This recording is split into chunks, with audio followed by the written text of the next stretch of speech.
Hello guys, welcome back to my YouTube channel fearless kitchen.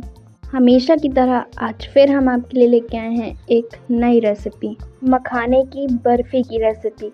तो चलिए बनाते हैं हम इसे।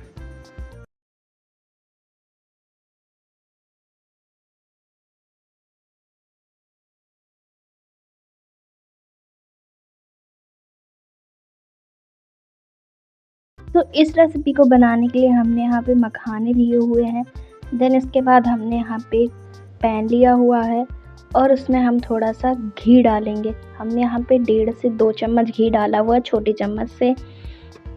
देन इस घी को हम हल्का सा गर्म करेंगे और जैसे ही घी हमारा गर्म हो जाएगा, वैसे ही हमने जो मखाने रखे थे इसमें हम वो मखाने डाल देंगे और उन्हें हम रोस्ट करेंगे। इन मखानों को हमें तब तक रोस्ट करना है जब तक ये क्रंची ना हो जाए। गाइस, आप लोग मखाने के फ़ायदे तो जानते ही होंगे, लेकिन जो ये मखाने की बर्फ़ी है ये आपकी इम्यूनिटी सिस्टम को बूस्ट करेगी और आपको हेल्दी रखेगी। तो एक बार इन्हें ज़रूर ट्राई करना। तो आप देख सकते हैं हमने यहाँ पे मखानों को रोस्ट कर लिया है और ये क्रिस्पी हो गए हैं। अब आप इन्हें थोड़ी देर के लिए ठंडा होने के लिए रख देंगे तो और ही ज़्यादा ये क्रिस्पी हो जाएंगे। तो हम इन्हें निकाल लेंगे और एक अलग किसी बर्तन में से हम ट्रांसफ़र कर देंगे। देन इसके बाद उसी सेम पैन में हमने यहाँ पे थोड़ा सा नारियल का बुरादा डाला हुआ है। आपको नारियल का बुरादा इसमें तब डालना है जब आप गैस की फ्लेम को ऑफ़ कर दें और इसे हमें फ्लेम ऑफ़ करके ही हल्का सा रोस्ट करना है। इसे हमें जलाना नहीं है, बस हल्का सा ही रोस्ट करना है। तो आप देख सकते हैं हमने इसको लो फ्लेम पर, मतलब फ्लेम बंद है, उसी में हमने गरम कढ़ाई में से रोस्ट कर लिया। गाइस, ये नारियल का बुरादा जो है आप इसे स्किप मत करिएगा क्योंकि इसे बहुत ही अच्छा टेस्ट आता है। तो उसे रोस्ट करने के बाद उसे हमने एक अलग बर्तन में निकाल लिया हुआ है। देन इसके बाद हमने मिक्सी जार लिया, उसमें मखाने डाले और इसका एक हमने फ़ाइन पाउडर बना लिया। देन इसके बाद हम वही सेम पैन लेंगे और उसमें हमने अप्रॉक्स 1 गिलास दूध डाला हुआ है। अब हम फ्लेम को हाई रखेंगे। देन इसके बाद इससे हम जब तक इसमें बॉईल आ जाए तब तक हम इसे पकाएंगे। तो आप देख सकते हैं दूध में जो है वो बॉईल आना शुरू हो चुका है, दूध जो है वो बॉईल हो चुका है। तो इसमें हम डालेंगे अकॉर्डिंग टू टेस्ट चीनी। तो मैंने यहाँ पे 1 कटोरी चीनी डाली हुई है, मतलब कि हमने यहाँ पे छोटी कटोरी से चीनी डाली हुई है। अब जब तक चीनी मेल्ट ना हो जाए तब तक हमें फ्लेम को लो रखना है। देन इसके बाद अगेन हम फ्लेम को हाई करेंगे। तो आप यहाँ पे देख सकते हैं जो चीनी है वो मेल्ट हो चुकी है, तो हमने फ्लेम को कर दिया है हाई।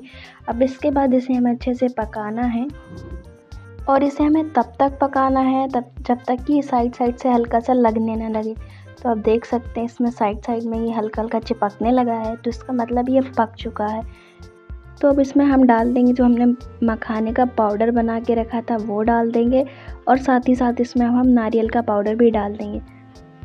और जब इसमें आप इसे डालें तो फ्लेम को तब उतने समय पे मीडियम रखें। देन इसके बाद जैसे आप इसमें ट्रांसफ़र कर दें, दोनों चीज़ों को अच्छे से मिक्स करने लगें, तो आप फ्लेम को लो रखें। मतलब कि मैंने यहाँ पे मिक्स करना स्टार्ट कर दिया है, तो फ्लेम को मैंने ऑफ़ नहीं किया है, इसे मैंने लो रखा है जिससे कि ये जले ना और अच्छे से मिक्स हो जाए। तो आप देख सकते हैं बहुत अच्छी तरीके से मिक्स हो चुका है। तो अब इसे हमें 3 से 4 मिनट तक अच्छे से और पकाना है जिससे कि ये हमारी बर्फ़ी के रूप में सेट हो जाए। तो ये देखिए गाइस, 3 से 4 मिनट हो चुके हैं और इसमें बहुत अच्छे तरीके से सेट हो चुका है, मतलब कि अब बर्फ़ी सेट होने के लिए तैयार है। तो अब हमने यहाँ पे एक थाली या प्लेट वगैरह या फिर बर्फ़ी सेट करने वाला कोई टिन ले लेंगे। देन इसके बाद इसमें हमने हल्का सा घी लगाया हुआ है। घी को हम पूरी थाली में, प्लेट में स्प्रेड कर देंगे और अपने बैटर को इसमें हम ट्रांसफ़र कर देंगे और इसे अब हम अच्छे से फैला देंगे। तो आप देख सकते हैं हमने सारी बर्फ़ी को अच्छे से सेट कर दिया है। देन इसके बाद इसे अब हम थोड़ी देर के लिए ठंडा होने के लिए रख देंगे। तो 5 से 10 मिनट हो चुके हैं और ये ठंडी हो चुकी है और बहुत अच्छी तरीके से सेट भी हो चुकी है। तो अब इसे हम कट कर लेंगे। आप अपने अकॉर्डिंग आपको जिस साइज़ से शेप में कट करना हो उस साइज़ शेप में आप कट कर सकते हैं। तो ये देखिए गाइस, हमने सारी बर्फ़ी को अच्छे तरीके से सेट कर दिया है। देन इसके बाद इसमें हम डेकोरेशन के लिए या फिर और इसे टेस्टी बनाने के लिए इसमें बादाम इस तरीके से लगा रहे हैं। आप चाहें तो अपने पसंद के ड्राई फ्रूट्स लगा सकते हैं। तो आप देख सकते हैं अब ये फाइनली बनकर तैयार हो चुकी है। तो इस तरीके से आप इसे निकाल सकते हैं और ईज़िली निकल भी सकती है। तो अभी खाने के लिए तैयार है। सो गाइज़, फाइनली आप देख सकते हैं हमारी जो मखाने की बर्फ़ी है वो बनकर तैयार हो चुकी है। तो आप भी इसे अपने घर पे ट्राई करें और मुझे कमेंट करके बताएं आपको ये रेसिपी कैसी लगी। और हाँ, अगर वीडियो पसंद आए तो चैनल को सब्सक्राइब करें।